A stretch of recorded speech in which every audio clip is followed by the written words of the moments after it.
है मोदी का डंका बजता था, आज उन्हीं देशों से रिश्ते खत्म हो रहे हैं। तुर्की की बात कर रहे हैं।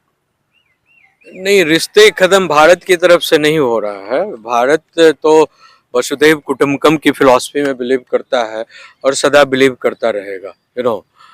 हम तो दुश्मन देश को भी गले लगाते हैं, लेकिन जब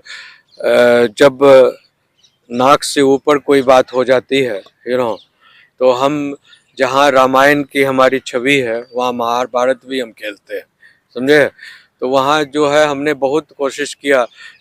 1947 में यही टर्की था जो दुनिया का पहला देश था जब भारत आज़ाद मिली थी। तो first country, Turkey was the first country who recognised India as a sovereign republic country, nation.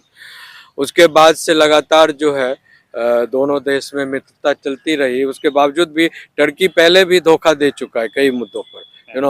Turkey ने जो है पाकिस्तान और इस्लामिक फंडामेंटलिस्ट जितने भी आतंकवादी हैं उनको सप्लाई करता रहा, हथियार ये वो, समझे।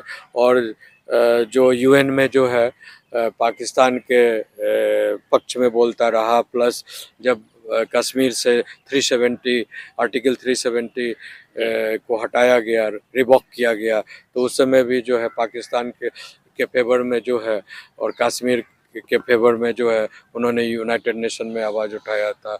और they try to galvanise their like minded Islamic countries to support Pakistan, to support Kashmir issue. Bharat को क्या क्या नुकसान होगी अगर ये रिश्ते खराब होते हैं तो? भारत को क्या नुकसान होगा? भारत का कोई नुकसान नहीं होगा। भारत का तो रादर भारत ने जब से भारत के साथ ट्रेड चला है, देखिए हर साल जो है आपको मिनिमम 40,000 करोड़ का जो है उनका जो है ये आई मीन वो था, जीडीपी जो है एनहेंस होता था, और 4,000 करोड़ तो उनको जो है हमें लगता है हर महीने का उनको व्यापार होता था, तो आप समझ सकते हैं कि जैसे खान पान, fruits, dry fruits, this that कितने बड़े पैमाने पर जो है आदान प्रदान होता था, तो ये जो ये आपको कारपेट है, साज सजावट की सामानें हैं, खान पान, फ्रूट्स, ये बड़े पैमाने पर जो व्यापार का जो केंद्र तुर्की के से जो आता मैंने इम्पोर्ट होता था, तो उतना बड़ा ट्रेड जो है वो कॉलेप्स कर गया। फिर टूरिस्ट बड़े पैमाने पर जो है, आपको अब मैं बता दूं 62.7% जो है पूरे ग्लोबल टूरिज्म सेक्टर था पिछले साल ये टर्की का, जिसमें जो है 22% से ज़्यादा जो है सिर्फ भारत के जो टूरिस्ट गए हैं पूरे वर्ल्ड के, अगर रेशियो को निकाला जाए तो 22। तो जो देश आपको इतने बड़े पैमाने पर जो है टूरिस्ट दे रहा है, अरबों खरबों की संपत्ति आपकी बढ़ा रहा है और आपकी जीडीपी को जो है 12% एनहेंस कर रहा है पर ईयर, उसके साथ आप जो है पंगा ले रहे हो, अननेसेसरी पंगा ले रहे हो। हम तो ना उनके सिविलियन, पाकिस्तान के सिविलियन को मार रहे थे, ना उनके मिलिट्री को मार रहे थे। हम तो टेररिज्म के खिलाफ, जो टेररिस्ट ने वहाँ पर अड्डा बनाए हुए थे, केंद्र बनाया हुआ था, सिर्फ भारत ही नहीं पूरी दुनिया को वो टारगेट किया था।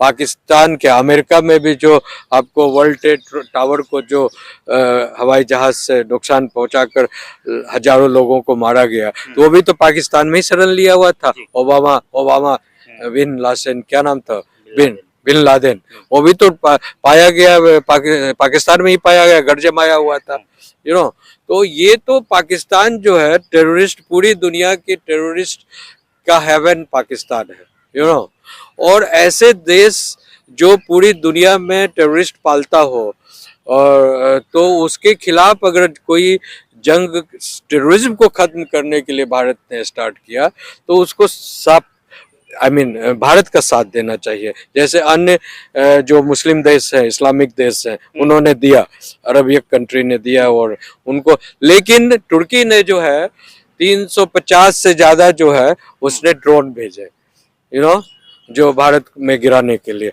लेकिन हमारे पास जो इजराइल का S-400 ऐसा सिस्टम था, जो उससे सारे ड्रोन को इंटरसेप्ट कर लिया, उनके जितने भी चाइना के द्वारा दिया हुआ मिसाइल था, सारे को इंटरसेप्ट कर दिया 100%, कोई 99% नहीं, 100%। तो इतना मजबूत भारत का जो है सिस्टम है, आई मीन मिलिट्री सिस्टम है, एयर सिस्टम है, और आई मीन तीनों जो सेना की तीनों विंग है इतना मजबूत और सिस्टमेटिकली अपडेटेड है अब, तो उसके बावजूद भी पाकिस्तान, तुर्की, अजरबैजान, ये सब जो उनको मदद पहुंचाने का प्रयास किया, वो एक तरह का जो है जीरो बट्टा सन्नाटा की तरह है। ये जितने भी इस्लामिक कंट्री भी अगर एक मिल जाए तो भारत का कोई नुकसान नहीं कर सकते। भारत सक्षम है सबों को एक साथ। पर ट्रम्प भी तो देखिए पाकिस्तान के सपोर्ट में आगे सीज फायर करवा दी और जो है अभी भी अपने यू टर्न ले रहे हैं, क्या करेंगे? नहीं, देखिए ट्रम्प जो है वो एक वर्ल्ड लेवल के विजन स्ट्रेटेजी की बात कर रहे हैं। उनका कहना है कि पाकिस्तान जो एक छोटा सा तिनका के समान कंट्री है और उसको एक बार भारत फूकेगा, पूरा दिल से फूक दे, हाँ, तो उड़ जाएगा। अभी तो छोटा सा ट्रेलर दिखा था, अगर फीचर फिल्म अगर दिखा दे भारत तो पृथ्वी के प्लेनेट से ये सारे कंट्री खत्म हो जाएंगे। तो ये ट्रम्प का कहना था कि हमारा जो मेन टारगेट है, जो हमारा मेन दुश्मन है, वो चाइना बैठा हुआ है और चाइना पर हम लोग को जो है शक्ति को फोकस करना है, केंद्रित करना है।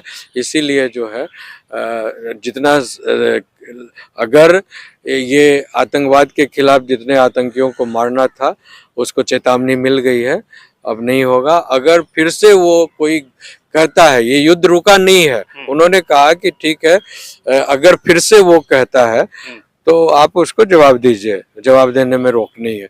इसलिए ट्रम्प ने फिर ने कहा कि अगर समझौता के बाद या उसके बावजूद भी अगर हरकत करता है पाकिस्तान तो आप जवाब दीजिए। कल भी जवाब गया है और आज रात में भी जवाब जाएगा, समझे। और दूसरी जो सबसे बड़ी बात मैं कहने जा रहा हूँ, लेकिन आज चीन के साथ मीटिंग हो रही है टर्की की, क्या कहेंगे कि दोनों देश मिल जाएंगे, अब कहीं ना कहीं और फर्क पड़ने वाला है?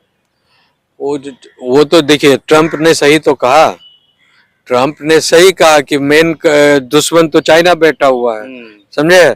तो हमें उसके लिए तैयारी करनी, तो उनको मालूम होना चाहिए टर्की और चीन अगर मिल भी जाता है, पाकिस्तान, टर्की, चीन, अजरबैजान, उसके बावजूद भी भारत के पास जो है अमेरिका बैठा हुआ है, रशिया बैठा हुआ है और जितने भी मेजर शक्तिशाली कंट्री हैं, फ्रांस है, इटली है, जापान है, ऑस्ट्रेलिया है, ये सारे भारत के साथ हैं, इटली है, तो सारे के मिलिट्री फोर्सेस जो है, तो सैन्य शक्ति जो है वो सारे लग जाएंगे। और न्यूक्लियर बम छोड़ने की बात कर रहा है तो आप समझ लीजिए अगर एक न्यूक्लियर बम कहीं से इसका छूटता है, पाकिस्तान, टर्की या किसी का, तो इतने सारे न्यूक्लियर बम पूरे विश्व में हैं, तो वो सब अगर एक दो भी छोड़ दिया जाए तो इन तमाम देश का जो अभी इस तरह की बात कर रहे हैं सारा सिस्टम समाप्त, प्लेनेट में वो मिट्टी में मिल जाएगा।